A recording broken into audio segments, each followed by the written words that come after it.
driver ng truck na sumisipsip pag nakakakita ng babae.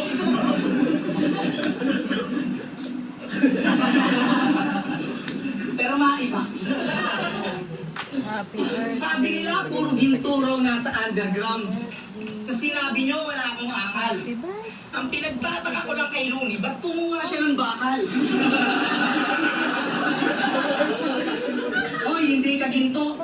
Filingero, wag ka nga. Hindi ka nahukay ng minero, ikinapulot sa baha. Kung meron talagang ginto na makukuha sa baba, yun ay si Antonio Batan, si Karisma, tsaka si Tulala. Eto, ayun, mga mahusay. Talagang pwede, pandikdikan.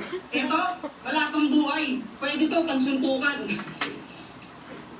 Kaya, pwede ka pansuntukan. Kasi napaka-basic mong kalaban.